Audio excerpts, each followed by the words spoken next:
વિદ્યાર્થી મિત્રો, ગયા લેક્ચરમાં આપણે કેન્દ્રાનુરાગી પ્રક્રિયકોનું લિસ્ટ આપ્યું હતું. હવે આજનો લેક્ચર છે ને એ કદાચ 4 વાર જોવો પડે તો જોજો, કારણ કે most important theory of organic. આખી થિયરી હું બોર્ડ ઉપર નહીં લખી શકું, એટલે એક પેજમાં મટીરિયલ બની તમને સેન્ડ કરીશ, પણ આખી થિયરી અહીંયા સમજાવું છું. જેટલા મુદ્દા લખી શકાય લખીશ પણ ખરા.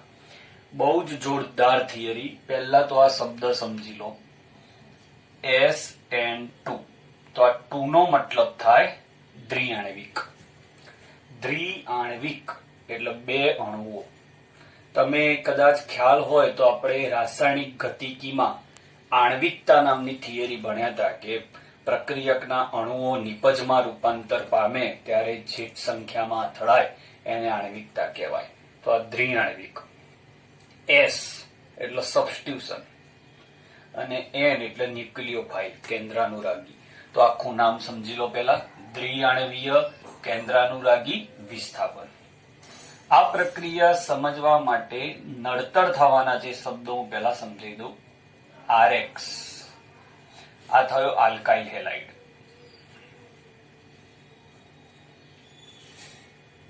Alkyl halide.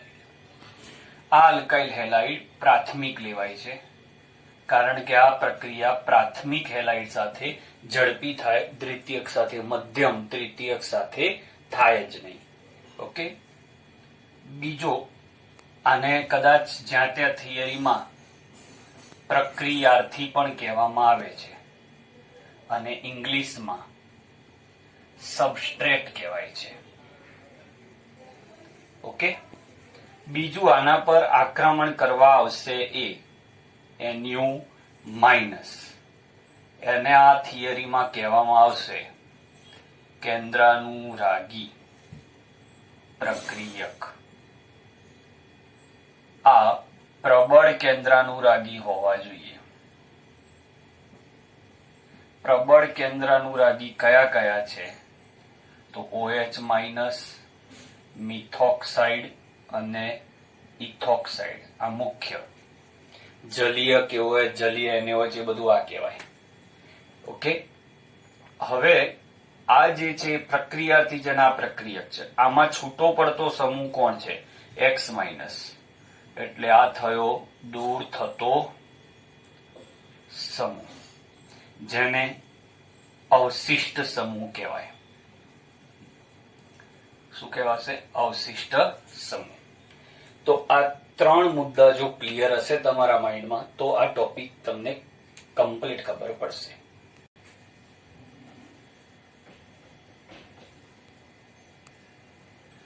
હવે એક આપણે સામાન્ય રિએક્શન લઈએ.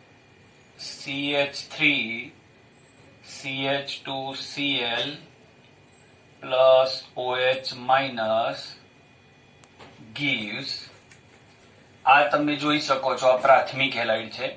OH- આના પર આક્રમણ કરશે, Cl છૂટો પડશે, એટલે CH3 CH2OH plus Cl-. આ થઈ કેન્દ્રાનુરાગી દ્વારા વિસ્થાપન. આટલી સરળ રિએક્શન જે દેખાય છે આટલી સરળ નથી. આ જે રિએક્શન છે એના આપણે મિથાઇલ ક્લોરાઇડ દ્વારા સમજીએ. તો મિથાઇલ ક્લોરાઇડ એટલે આ રીતે આપણે દોરીશું H. આ ડાર્ક લાઈન જે છે, બધું ચોપડામાં હું તમને પેજમાં હમણાં લખી મોકલીશ. જે ડાર્ક લાઈન છે એ સમતલની આગળ એટલે બોર્ડની બહાર છે. આ જે ડેશ લાઈન છે એ સમતલની પાછળ છે, અને આ જે લાઈન છે એ સમતલમાં છે, કારણ કે sp3 સંકરણો એ બધા બંધ સમતલમાં ના હોય. અને આ થયો Cl. તો આ લાઈન અને આ લાઈન સમતલમાં છે એટલે બોર્ડ ઉપર છે. આ ડાર્ક લાઈન તમારી તરફ છે અને આ લાઈન સમતલની પાછળ છે. આના પર OH- આક્રમણ કરશે. આને આપણે ઇંગ્લિશમાં શું કહ્યું હતું? સબસ્ટ્રેટ. અને આને આપણે ઇંગ્લિશમાં કહીએ છીએ NU-. હવે જોરદાર પોઈન્ટ ચાલુ થયા. અઘરા નથી, પણ સમજવા પડશે. હવે સી અને સીએલ માં વધુ વિદ્યુત ઋણ કોણ? તો તમે કમ્પ્લીટલી જાણો છો, આ વધુ વિદ્યુત ઋણ એટલે આ માઇનસ ડેલ્ટા, આ ઓછો વિદ્યુત ઋણ એટલે પ્લસ ડેલ્ટા. OH માઇનસ આક્રમણ કરે આના પર. ઓકે, તો બોલો કઈ દિશામાંથી આક્રમણ કરશે? આ દિશામાંથી આક્રમણ કરશે કે પાછળથી આક્રમણ કરશે? તો આ દિશામાંથી આક્રમણ ના થાય, કારણ કે આ નેગેટિવ અને આ નેગેટિવ વચ્ચે અપાકર્ષણ હોય. તો આ OH માઇનસ પાછળથી આક્રમણ કરશે, એટલે કે આ બાજુથી, વિરુદ્ધ દિશામાંથી. જે દિશામાં Cl માઇનસ હશે એના વિરુદ્ધ દિશામાંથી OH માઇનસ આક્રમણ કરશે, Cl માઇનસ છૂટો પડી જશે. આ એક તબક્કામાં પ્રક્રિયા પૂરી થઈ જાય, એક જ તબક્કામાં. પણ આ પ્રક્રિયા એટલી સ્પીડી હોય છે એટલે એક તબક્કામાં પૂરી પણ થઈ જાય છે, પણ ખરેખર વચ્ચે શું થતું હશે એ ચેક કરીએ. હું હવે જે દોરું છું એ વાસ્તવિક બંધારણ નથી, પણ પ્રક્રિયાને સમજવા માટેનું બંધારણ છે, જેને આપણે મધ્યવર્તી અવસ્થા અથવા મધ્યસ્થી અવસ્થા કહીશું. આ કાલ્પનિક છે, પ્રક્રિયાને સમજવા માટે છે કે વચ્ચે શું થતું હશે. ચલો પહેલું કામ ફરીથી. OH માઇનસ જ્યારે કાર્બન પ્લસ ડેલ્ટા પર આક્રમણ કરે ત્યારે તે Cl માઇનસ થી વિરુદ્ધ દિશામાંથી આક્રમણ કરશે. એટલે શું થશે? તો આ C ત્યાંનો ત્યાં રહેશે. હવે OH માઇનસ આ દિશામાંથી આક્રમણ કરે એટલે OH માઇનસ ના બંધ બનવાની શરૂઆત થઈ. ડોટેડ લાઈન છે, બંધ બનવા નથી, બંધ બનવાની શરૂઆત થઈ છે. અને એ જ સમયે Cl માઇનસ ના બંધ તૂટવાની શરૂઆત થાય. અને એ સમયે આ 3H એક જ સમતલમાં આવી જાય. હવે એક જ સમતલમાં આવી ગયા એટલે સીધી લાઈન રાખવાની. બધી ચોપડીઓમાં ભૂલ છે, તમે ધ્યાન રાખજો. ત્રણે આ જ રીતના ડેશ કરવાના, ડાર્ક એ બધા નહીં. ઓકે, તો આ થઈ તમારી મધ્યસ્થી રચના. આ અતિશય સ્પીડમાં હોય અને પછી છેલ્લે શું થાય? આ તરત જ આ બંધ, જો આ બંધ બનવાની શરૂઆત થઈ, આ બંધ તૂટવાની શરૂઆત થઈ. હવે આ બંધ સંપૂર્ણ તૂટી જાય એટલે Cl માઇનસ મુક્ત થઈ જાય. અને હવે આ મુક્ત થયો એટલે આ બંધ સંપૂર્ણ બની જશે. ઓકે, તો અહીંયા બન્યો OH આખો બંધ. C હવે પાછા આ ત્રણ જણ સમતલમાં રહી રહે, પેલી બાજુ જતા રહેશે. તો આ એક H, બોલો આ અને આ એક જ બંધ, એક જ સમતલમાં. આ ડાર્ક લાઈન વાળો H તમારી બાજુ અને આ ડેશ વાળો H સમતલની પાછળ. તો આ આખું વચ્ચે થતું હશે. હવે આખી રિએક્શન ને તમે જુઓ તો આ પ્રક્રિયક છે. પ્રક્રિયકમાં 3H કઈ બાજુ હતા? ડાબી બાજુ. અને નિપજ બની ત્યારે 3H કઈ બાજુ છે? જમણી બાજુ. તો પ્રક્રિયક કરતા નિપજમાં પરમાણુ કે પરમાણુ સમૂહની ગોઠવણી વિરુદ્ધ થઈ. તો આ ઘટનાને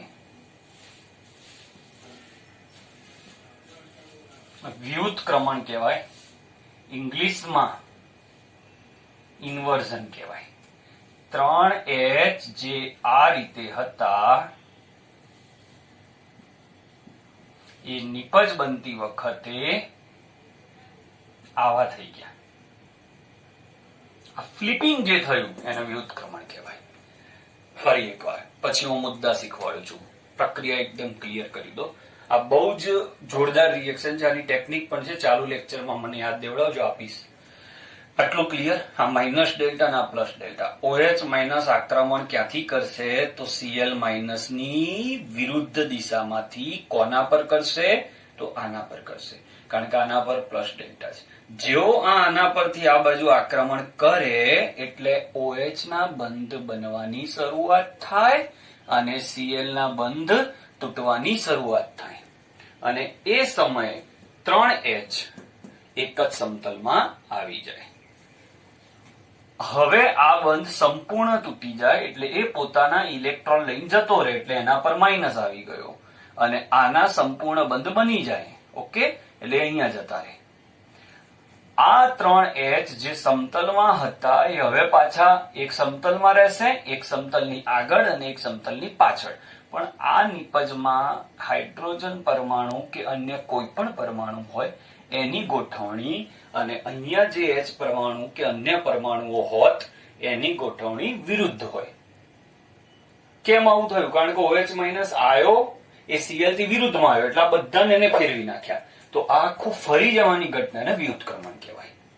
તો આખી પ્રક્રિયાના અગત્યના મુદ્દા કે આ પ્રક્રિયાનો વેગ, રાસાયણિક ગતિકી ચેપ્ટર આપણે ચાલી ગયું છે. વેગ ચલે છે, કઈ બાબત પર આનો વેગ આધાર રાખે છે? તો એક જ તબક્કો છે. જો ધીમો તબક્કો હોત તો આપણે ભણાયેલું છે કે ભાઈ ધીમો તબક્કો વેગ નિર્ણાયક હોય, પણ અત્યારે એક જ તબક્કો છે. તો આ તબક્કામાં કયા કયા પ્રક્રિયકો છે? S અને OH. એટલે આના પર આધાર રાખશે અને આના પર. તો આવી રીતે લખાશે વેગ બરાબર k. k એટલે વેગ અચળાંક. આ થયો સબસ્ટ્રેટ, પ્રક્રિયાર્થી અને પ્રક્રિયક.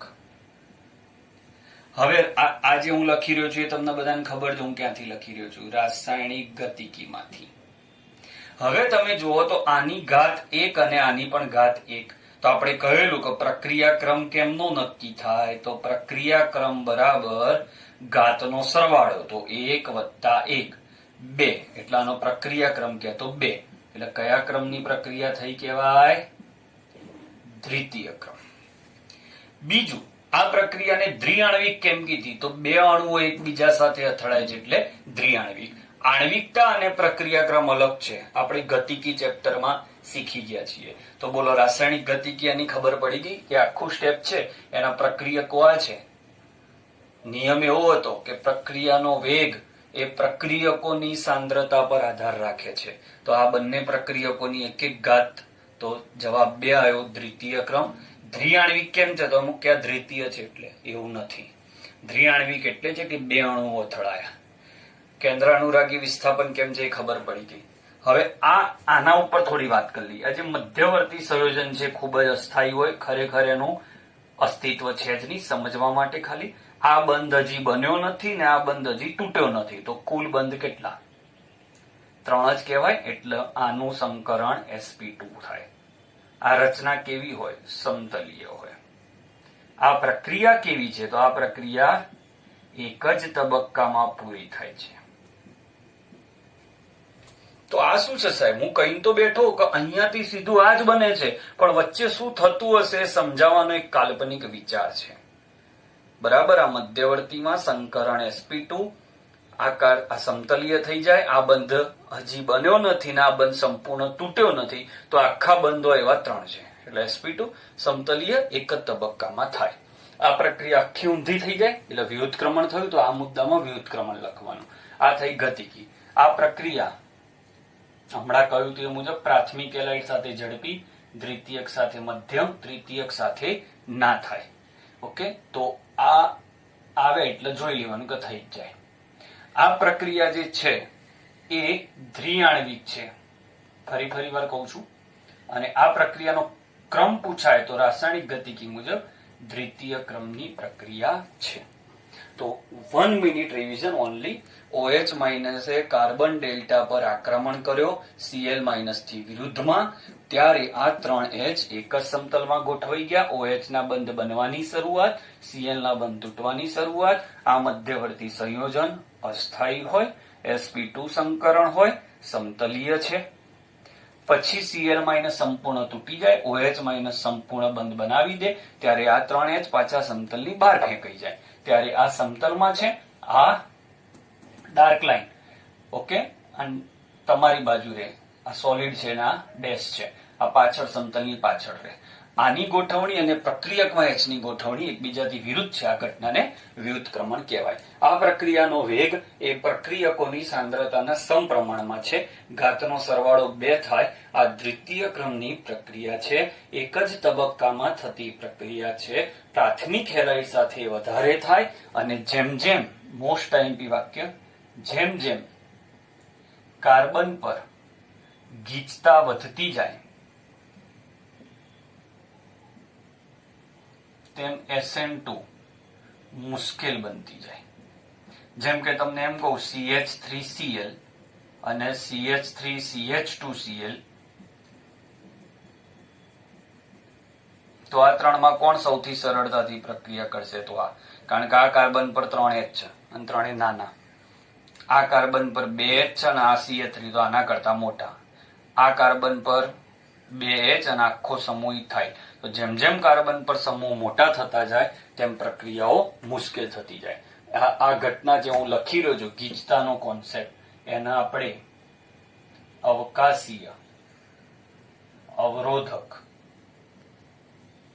અસર કહેતા હોઈએ છીએ. અવકાશીય અવરોધક અસર. જેમ અવકાશીય અવરોધ વધે તેમ SN2 પ્રક્રિયા મુશ્કેલ થાય. હું PDF માં સરસ લખીને આપું છું, તમે આ જોઈ લો 1-2 મિનિટ.